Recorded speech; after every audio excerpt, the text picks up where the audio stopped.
Hello everyone, welcome to your next class. हम आज की वीडियो के अंदर अपना सेकंड चैप्टर आगे कंटिन्यू करते हैं। तो हम अपना एक्टिविटी 2.2 से रीस्टार्ट करेंगे, ठीक है।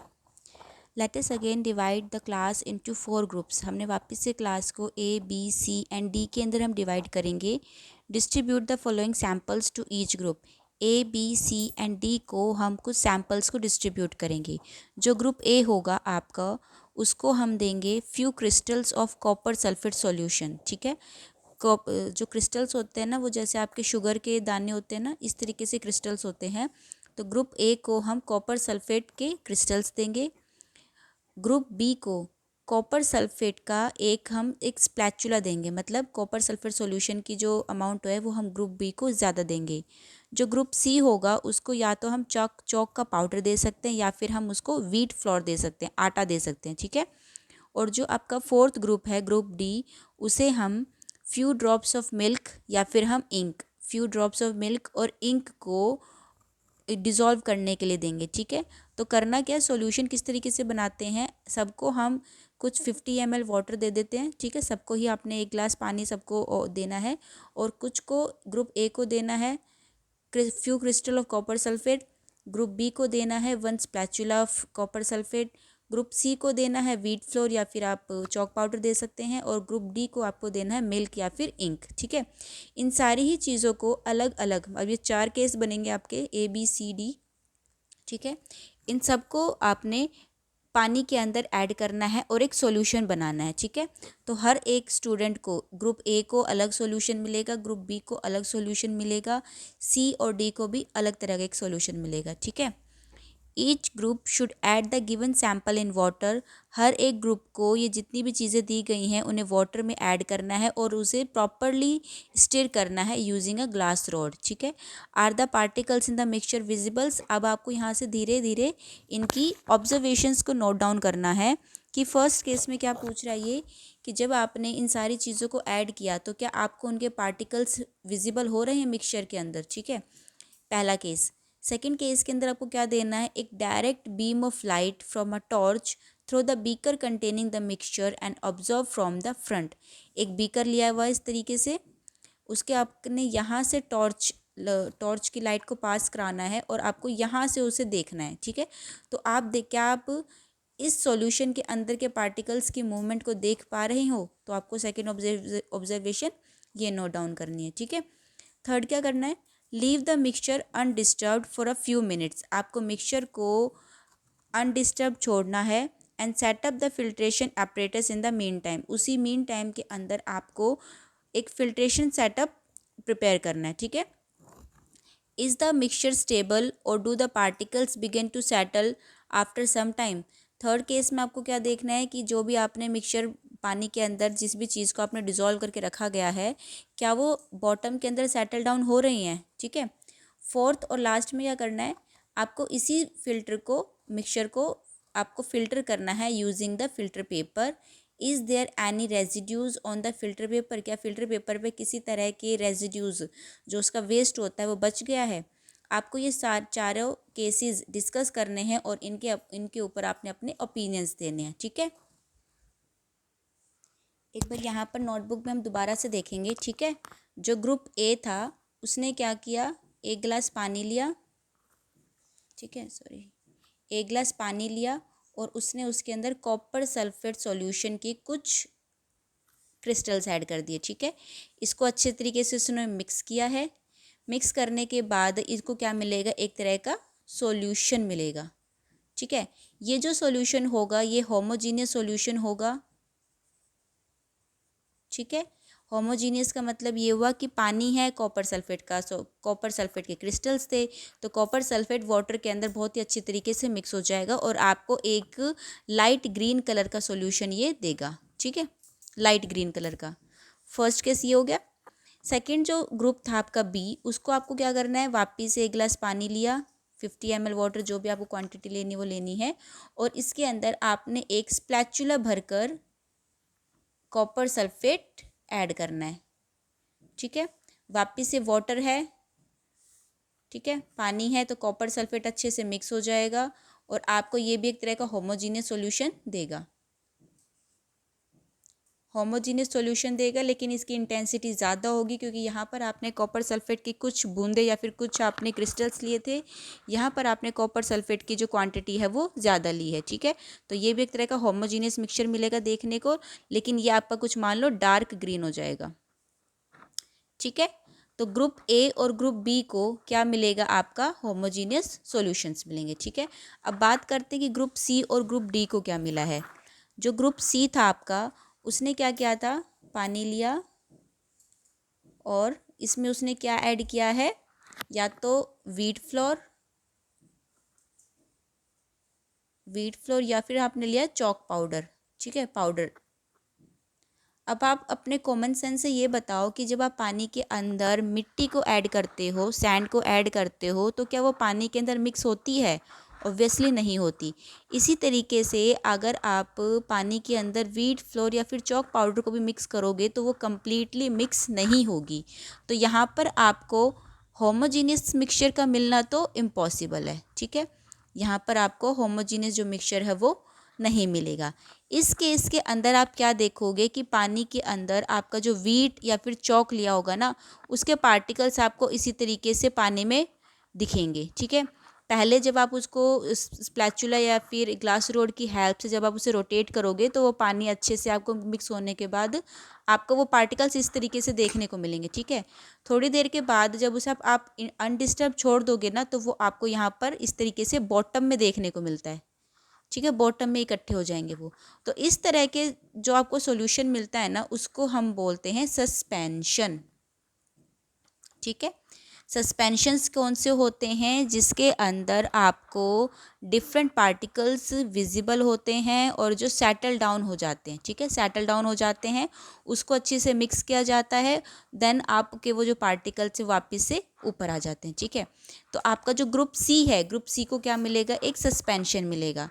सस्पेंशन को एक आप इस तरीके से भी समझ सकते हो, जैसे आपको जो कफ सिरप दिए जाते हैं ना, कफ सिरप दिए जाते हैं, जो भी आपकी डिजीज़ को ठीक करने के लिए आपको लिक्विड फॉर्म में दवाई दी जाती है पीने के लिए, वो भी एक तरह का सस्पेंशन होता है, ठीक है, सस्पेंशन होता है। और जब इसीलिए आपको कहा जाता है कि उसको जब आपको कंज्यूम करना होता है तो आपको उसको अच्छे तरीके से शेक करना होता है, जिसकी वजह से उसके जो पार्टिकल्स, मेडिसिन के जो पार्टिकल्स हैं वो जो बॉटम में सेटल डाउन हो जाते हैं वो अच्छे तरीके से मिक्स हो जाएंगे। तो सस्पेंशन को आप यहाँ से समझ सकते हो, ठीक है। ये एक तरह का बिल्कुल बहुत पतला भी नहीं बोल सकते, बहुत ज़्यादा गाढ़ा भी नहीं बोल सकते, ये आपका मीडियम क्वालिटी का एक थिक सॉल्यूशन होता है, ठीक है। अब बात करते हैं जो आपका ग्रुप डी था, उनको आपने क्या दिया था, मिल्क या फिर इंक। ये तो सबको ही पता होगा, एक गिलास पानी लो, उसके अंदर कुछ ड्रॉप डाल दो मिल्क की, चलो मिल्क ना डालकर आप इंक डाल देना, ठीक है, अपने पेन की इंक डाल दो। या फिर घर के अंदर अगर आपने कभी किसी को, अपने घर वालों को कपड़े वॉश करते देखा होगा, तो वो आपका यूज़ करते हैं ब्लू तरह का, जिसे बोलते हैं ना, नील बोला जाता है, उजाला, उजाला जिसे बोलते हैं, ठीक है, वो यूज़ करोगे तो आप एक गिलास पानी के अंदर अगर आप कुछ बूंदें उजाला की डालते हो या फिर मिल्क की डालते हो या फिर आप इंक की डालते हो, तो आपको क्या देखने को मिलता है कि वो आपका पानी में अच्छी तरीके से मिक्स हो जाता है, ठीक है, मिक्स हो जाता है और आपको हाथ के ऊपर आपको उसके थोड़े से रेजिड्यूज देखने को मिलते हैं। तो इस तरह के सॉल्यूशन में जहाँ आपको पार्टिकल्स अच्छी तरीके से मिक्स हो जाते हैं, ठीक है, मिक्स हो जाएंगे, आप उसको अपने फिजिकल प्रोसेस से उसको सेपरेट ना कर पाओ, वहाँ पर उस चीज़ को आप क्या बोल दोगे, कोलाइडल सॉल्यूशन, ठीक है। कोलाइडल सॉल्यूशन इसलिए क्योंकि आपको कोलाइडल सॉल्यूशन के अंदर भी जब आप इंक के पाउडर को ऐसे मिक्स करके छोड़ दोगे ना, तो आपको थोड़े थोड़े पार्टिकल्स यहाँ भी देखने को मिलेंगे, ठीक है, मिल्क के पाउडर आपको यहाँ पर देखने को मिलते हैं, ठीक है। एक चीज़ जो आपके फोर्थ पॉइंट जो यहाँ पर बोल रहे थे ये, कि direct a beam of light from a torch, आपको इन चारों जो आपने सॉल्यूशंस प्रिपेयर किए हैं ना, ए बी सी और डी के अंदर आपने क्या करना है कि ये जितने भी सॉल्यूशंस हैं ना, एक ग्लास लो, यहाँ पर आपने टॉर्च की लाइट को यहाँ पे फोकस कराना है, ठीक है। जब आप टॉर्च की लाइट को यहाँ पे फोकस कराओगे ना, और आपको यहाँ से देखना है अच्छी तरीके, आपको इस चीज़ को यहाँ से नोटिस करना है, ठीक है, ये आई बना देते हैं यहाँ पर। तो आपको देखना है कि क्या टॉर्च की लाइट की वजह से इसके पार्टिकल्स आपको विजिबल हो रहे हैं। तो अगर ये विजिबल होते हैं तो ये आपका क्या शो करता है, टिंडल इफेक्ट शो करता है, ठीक है।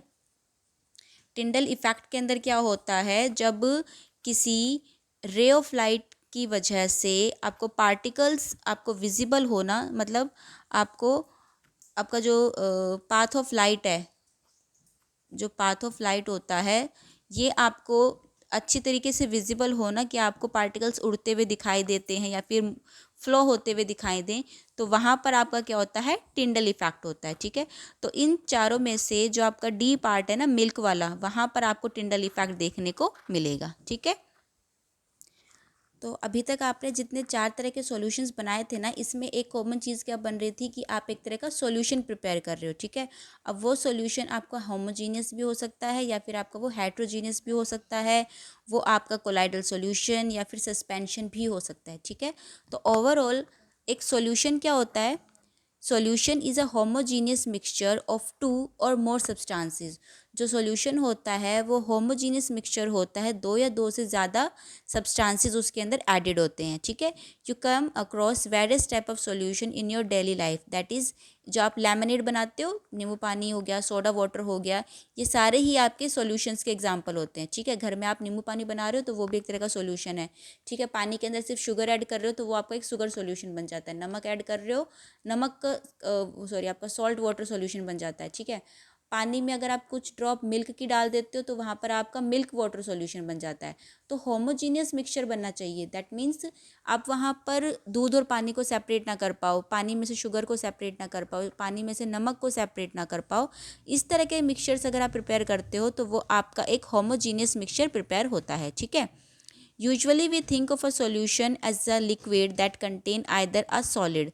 यूजुअली हम क्या सोचते हैं कि जो सॉल्यूशन होता है ना, उसमें एक लिक्विड होता है, और लिक्विड या तो सॉलिड कंटेन करता है, उसमें या तो लिक्विड होगा, सॉलिड होगा या फिर गैस होगा। लेकिन हम क्या देखेंगे कि जो सॉल्यूशंस होते हैं ना, वो सॉलिड और सॉलिड के सॉल्यूशंस भी बनते हैं, गैस और गैसेस के भी सॉल्यूशंस बनते हैं। ठीक है, in a solution there is a homogeneity at the particle level. एक सॉल्यूशन के अंदर पार्टिकल्स की एक होमोजेनिटी बननी चाहिए। दैट मीन्स कि वो आपके जो भी पार्टिकल्स हैं उनकी आपकी केमिकल प्रॉपर्टी सेम होनी चाहिए, उनकी फिजिकल प्रॉपर्टी सेम होनी चाहिए। अगर ऐसा है तो आप सॉलिड सॉलिड का सॉल्यूशन बना सकते हो, लिक्विड लिक्विड का सॉल्यूशन बना सकते हो, और इवन गैस गैस का भी सॉल्यूशन बना सकते हो। ठीक है, फॉर एग्जाम्पल अगर आप लेमिनेट बनाते हो, laminate tastes the same throughout. This shows that the particles of sugar or salt are evenly distributed in the solution. जब आप नींबू पानी बनाते हो, लैमिनेट बनाते हो, तो क्या करते हो, एक गिलास पानी लिया, उसमें आप शुगर ऐड करते हो और उसमें आप सॉल्ट ऐड करते हो। ठीक है, तो जब आप इसको अच्छी तरीके से मिक्स करने के बाद जब आप इसे ड्रिंक करते हो, पीते हो, तो आपको क्या अलग अलग टेस्ट आता है क्या, कि नमक का टेस्ट अलग आ रहा है, एक सिप लिया तो आपको नमक का टेस्ट आ रहा है, एक सिप लोगे तो आपको शुगर का टेस्ट आएगा। ऐसा नहीं होता ना।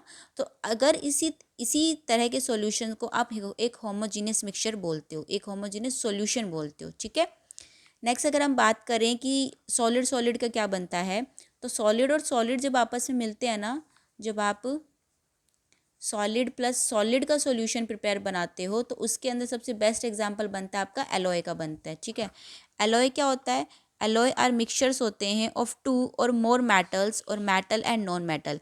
एलॉय के अंदर क्या होता है कि हम एक मेटल ले लेते हैं, सोडियम ले लिया, और एक हमने एक नॉन मेटल ले लिया। नॉन मेटल में क्या लोगे आप,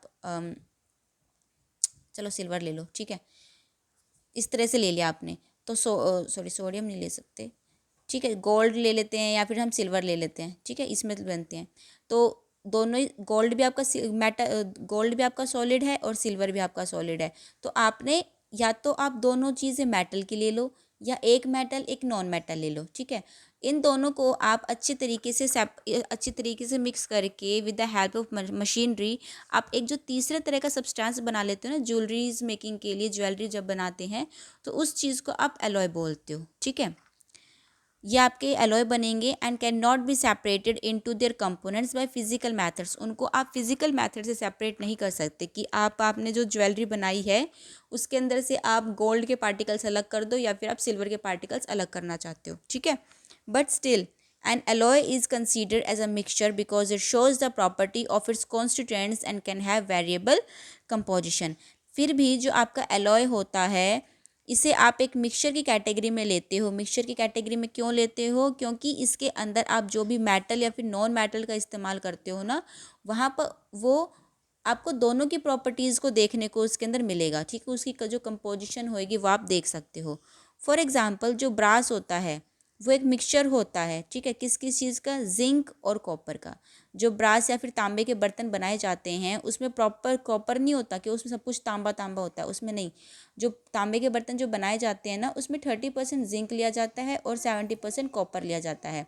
तब जाकर आपका जो एक बर्तन है उसको प्रिपेयर करते हो, तो उसमें 30% आपका जिंक आ गया और 70% क्या आ गया इसके अंदर? कॉपर, ठीक है। इस वजह से वो क्या बन गया? आपका ब्रास बन गया, जो कि एक अलग सी प्रॉपर्टी शो करेगा, जिसकी केमिकल प्रॉपर्टीज अलग होंगी, ठीक है। नेक्स्ट पेज नंबर 16 पर देखेंगे। A solution has a solvent and a solute as its components. जो सॉल्यूशन बनता है उसके अंदर दो कंपोनेंट होते हैं, एक सॉल्वेंट होता है और एक सॉल्यूट होता है। The component of the solution that dissolve the other component in it, usually the component present in larger amount is called solvent. Solution का वो कंपोनेंट जिसके अंदर किसी चीज़ को डिज़ोल्व किया जाता है, जो दूसरी चीज़ों को, दूसरे कंपोनेंट को अपने अंदर डिज़ोल्व कर लेता है, उसे हम सॉल्वेंट कहते हैं। यूजुअली जो सॉल्वेंट होता है ना, वो लार्ज अमाउंट के अंदर होता है, मतलब ज़्यादा क्वांटिटी के अंदर आप सॉल्वेंट को लेते हो, ठीक है। The component of the solution that is dissolve in the solvent, वो कंपोनेंट जो सॉल्वेंट के अंदर डिज़ोल्व हुआ है उसे हम बोलते हैं सॉल्यूट, और ये हमेशा आपकी लेस क्वांटिटी के अंदर होता है, ठीक है। इसको वापस एक एग्जांपल की तरह से देख लेते हो। एक गिलास पानी लो, ठीक है। पानी की क्वांटिटी ऑब्वियसली आप एक गिलास पानी लिया और आप उसमें शुगर कितना ऐड करना चाहोगे? 1 चम्मच शुगर ऐड करना चाहोगे। तो जो आप पानी के अंदर शुगर को ऐड करते हो या फिर शुगर के अंदर पानी को ऐड करोगे? ऑब्वियसली हम एक गिलास पानी के अंदर शुगर को ऐड करोगे, ठीक है। तो जिस चीज़ के अंदर आपने डिज़ोल्व किया है, ठीक है, एक दूसरे सब्सटेंस को जिस चीज़ में आपने डिज़ोल्व किया है, जो ज़्यादा क्वांटिटी के अंदर है, उसे तो हम बोलते हैं सॉल्वेंट, ठीक है। और जिसे आपने ऐड किया है, जो आपकी कम क्वांटिटी में होता है, जो शुगर है, वो आपका सॉल्यूट है, ठीक है। तो हमेशा सॉल्यूट को सॉल्वेंट के अंदर डिज़ोल्व किया जाता है। सॉल्वेंट हमेशा आपकी ज़्यादा क्वांटिटी के अंदर होता है और सॉल्यूट हमेशा आपकी कम क्वांटिटी के अंदर होता है। तो सॉल्यूट और सॉल्वेंट दोनों मिलकर आपका एक सॉल्यूशन बनाते हैं, ठीक है। एग्जाम्पल्स देखते हैं। ए solution of sugar in water is solid in liquid solution. अब जो आपने पीछे पढ़ा है ना कि सॉलिड के सॉल्यूशन कैसे बनते हैं, लिक्विड के सॉल्यूशन कैसे बनते हैं, उसके कुछ एग्जांपल्स यहाँ पे आपको नोट डाउन कराए गए हैं, वो देखो। अगर आपको सॉलिड इन लिक्विड का सॉल्यूशन दे एग्जांपल देना, तो क्या करोगे? जो भी आपने दिया है, पानी था, उसमें आपने शुगर ऐड करी है, तो सॉलिड को लिक्विड में ऐड किया है, सो ये हो गया आपका सॉलिड इन लिक्विड सॉल्यूशन, ठीक है। फर्स्ट सेकंड में क्या है? A solution of iodine in alcohol known as tincture of iodine has iodine, solid होता है एज अ सॉल्यूट, और जो अल्कोहल होता है वो लिक्विड में होता है। तो यहाँ पर भी आपका सॉलिड इन लिक्विड का एग्जाम्पल बन जाता है, ठीक है। जो थर्ड होता है आपका एरेटेड ड्रिंक्स, जो कि आपकी सोडा वाटर एक्सेट्रा होती हैं, ये किसका एग्जाम्पल होती है? गैस इन लिक्विड का, ठीक है। तो ये बहुत इंपॉर्टेंट है कि आपको एग्जाम्पल देने होते हैं कि आप सॉलिड और सॉलिड का एग्जाम्पल दो। अगर आपसे बोला जाए सॉलिड प्लस सॉलिड का एग्जाम्पल दोगे, तो आप एलॉय का दे दो, ठीक है, जो अभी आपने कॉपर, जिंक और ब्रास का एग्जाम्पल पढ़ा था, ठीक है। अगर आपसे पूछा जाए सॉलिड इन लिक्विड का एग्जाम्पल दो, सॉलिड इन लिक्विड, तो आप इसमें दे सकते हो शुगर सॉल्यूशन दे सकते हो, आयोडीन का सॉल्यूशन दे सकते हो। जो आयोडीन आपको मिलता है ना, वो पाउडर की फॉर्म में मिलता है, तो वो आपका सॉलिड फॉर्म में हुआ। अब पाउडर को आपको पानी में ऐड करना होता है, मतलब अल्कोहल में ऐड करना होता है, तो ये आपका हो गया सॉलिड इन लिक्विड का एग्जाम्पल हो गया, ठीक है। अब अगर आपसे बोला जाता है कि गैस इन लिक्विड का एग्जाम्पल दो, तो ये हो जाती है आपकी जो हार्ड ड्रिंक्स होती हैं, aerated drinks like soda water, ये आपका किसका एग्जाम्पल है? गैस इन लिक्विड सॉल्यूशन का। ये कौन सी गैस कंटेन करती है? कार्बन डाइऑक्साइड इसमें कंटेन करती हैं, और इसमें जो वाटर होता है वो एज अ सॉल्वेंट यहाँ पे वर्क करता है। अगर आप एरेटेड ड्रिंक से, सोडा वाटर से नहीं समझे, तो आप जो कोल्ड ड्रिंक पीते हो, थम्स अप या फिर कोका कोला, कोई भी अगर आप सॉफ्ट ड्रिंक पीते हो, तो जब आप उसका ढक्कन ओपन करते हो ना, बिल्कुल फ्रेशली जब ओपन होती है, तब उसको जब ओपन करते हो तो उसमें से आपको गैस लीकेज की आवाज़ सुनाई देती है। तो ये बहुत बेस्ट एग्जांपल होता है कि लिक्विड के अंदर गैस को फिल किया गया है, और वो गैस कौन सी होती है? कार्बन डाइऑक्साइड गैस होती है, ठीक है। तो कौन सी गैस फिल की जाती है, ये भी आपके लिए बहुत इंपॉर्टेंट रहता है। नेक्स्ट अगर आप देखते हो एयर इन एयर का मिक्सचर, तो वो क्या होता है? अगर आपसे पूछा जाता है गैस इन गैस का एग्जाम्पल, तो वो सबसे बेस्ट है आपका एयर का। एयर एक आपकी होमोजीनियस मिक्सचर है ऑफ नंबर ऑफ गैसेस इसके अंदर प्रेजेंट होती है। इसकी मेन जो कॉन्स्टिट्यूएंट्स हैं गैसेस की, वो कौन सी हैं? ऑक्सीजन और नाइट्रोजन। बाकी जितनी गैसेज हैं वो स्मॉल क्वांटिटी के अंदर प्रेजेंट होती हैं, ठीक है। तो आई होप आपको जो चारों तरह के सॉल्यूशंस होते हैं ये अच्छे से क्लियर हो गए होंगे। अगर नहीं हुए हैं तो प्लीज़ वीडियो को दोबारा से देखना और इसे यहाँ पर ही क्लियर करना, ठीक है। ये चीज़ें यहीं पर क्लियर करना, नेक्स्ट पार्ट के लिए मत इसको स्केप करना, अदरवाइज़ ये आपका मिस हो जाता है, ठीक है। तो लास्ट पार्ट हम देख लेते हैं इसका, प्रॉपर्टीज़ ऑफ सॉल्यूशंस की। सॉल्यूशंस की प्रॉपर्टीज़ क्या क्या होती हैं, इस वीडियो के लिए सिर्फ इतना ही करेंगे। प्रॉपर्टीज़ का कौन कौन सी? फर्स्ट, जो सॉल्यूशन होता है आपका एक होमोजेनियस मिक्सचर होता है, उसे आप फिजिकल प्रॉपर्टीज़ की हेल्प से देख सकते हो। उनकी जो फिजिकल प्रॉपर्टीज़ होती है बिल्कुल सिमिलर होएंगी, आप उनको सेपरेट नहीं कर सकते, ठीक है। सेकंड, जो पार्टिकल्स होते हैं सॉल्यूशंस के, ये बहुत ही छोटे होते हैं, देन 1 नैनोमीटर से भी ये छोटे होते हैं। तो ये 1 मार्क क्वेश्चन के लिए इंपॉर्टेंट है, ठीक है। ये इतने छोटे होते हैं कि इनको आप नॉर्मल आई से देख भी नहीं सकते, ठीक है। Because of very small particle size की वजह से they do not scattered a beam of light passing through the solution. अब ये जो सोल्यूशन था, इसके पार्टिकल्स का साइज़ बहुत ही ज़्यादा छोटा होता है। ये इतने छोटे होते हैं कि किसी भी बीम ऑफ लाइट को, किसी भी लाइट को स्कैटर तक नहीं कर सकते। यहाँ से लाइट सीधा पास होती है, ठीक है। So the path of light is not visible in a solution. तो आपका जो पीछे टिंडल इफेक्ट यहाँ पे बन रहा था, वो किसी भी तरह के सॉल्यूशंस में यहाँ पर नहीं बनता है, ठीक है। जो सोल्यूट पार्टिकल्स होते हैं can not be separate from the mixture by the process of filtration. Solute particles का मतलब, जो आपने पानी और चीनी का मिक्सचर बनाया था, उसके अंदर से एक गिलास पानी में शुगर ऐड करने के बाद अगर आप चाहो कि मैं पानी में से चीनी को फ़िल्टर करके एक छन्नी की हेल्प से सेपरेट कर लूँ, तो बिल्कुल इम्पॉसिबल है, उसे आप नहीं कर सकते हो, ठीक है। जो सोल्यूट पार्टिकल्स होते हैं वो सेटल डाउन नहीं होते अगर आप उसको अनडिस्टर्ब छोड़ते हो। दैट इज़, इसका मतलब क्या है कि जो सॉल्यूशन होता है वो स्टेबल होता है। स्टेबल का मतलब उसके अंदर के जितने भी पार्टिकल्स होते हैं वो आपके बहुत ही अच्छी तरीके से मिक्स होते हैं, क्योंकि उनका पार्टिकल्स का साइज़ बहुत ही ज़्यादा छोटा होता है, ठीक है। So that's it for today's video. आज के क्लास के लिए इतना ही करेंगे हम, बाकी हम कल करेंगे अपना कवर। कंसंट्रेशन ऑफ सॉल्यूशन से हम नेक्स्ट स्टार्ट करेंगे। जितना यहाँ तक कराया गया है उसे प्लीज़ कवर अप करें। जो भी प्रॉब्लम होती है प्लीज़ उसे कमेंट सेक्शन के अंदर ज़रूर मेंशन करना, ठीक है। Thank you.